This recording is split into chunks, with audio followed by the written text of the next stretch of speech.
You're in actually Japan now, so I don't know if you could like freely tell the story, but Yakuzas are known for sponsoring wrestlers and treating them very well over there. This guy Yep. wants to know if you could share a story.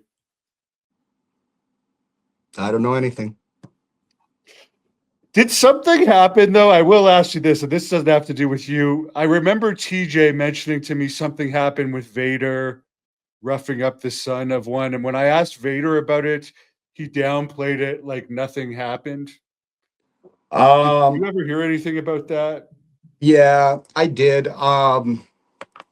So first of all, the Yakuza over here, this is all that I'm gonna say is that anything entertainment wise over here in Japan, I believe, is gonna have some affiliation with them. And I've heard that the taxi system is ran by them. But it's you don't really see them around as much as you maybe years prior. Like when I was first coming over here, it seemed like you could see them everywhere, but I don't ever see them now. Like you don't see them in public.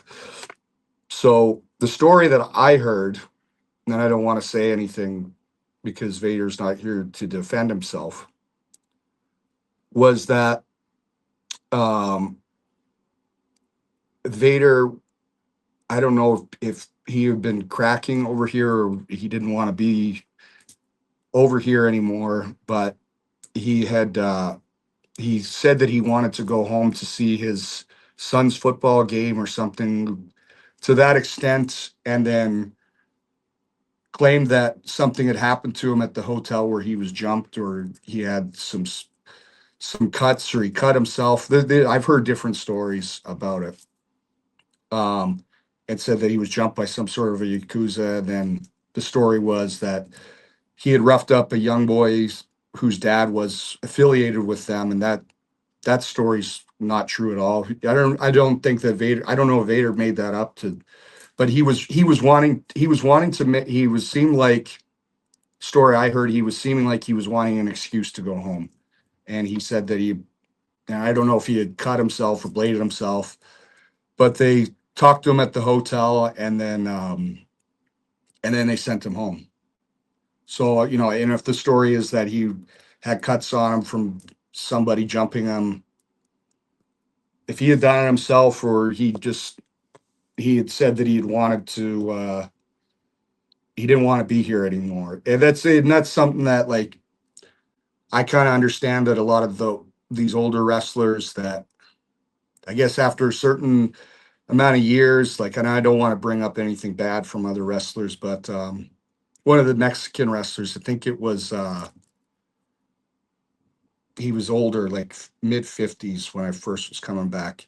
He wore like the zebra gear, um, not Dos Caras, but he had wrestled with Eddie Guerrero and all those guys. I can't. He came for one of the tag leagues, and I just felt bad for the poor guy, because he was well into his 50s and he hadn't been over here in a long time, and he would just hide in his hotel room and he wouldn't come out at all, and he just was said that he couldn't wait to go home.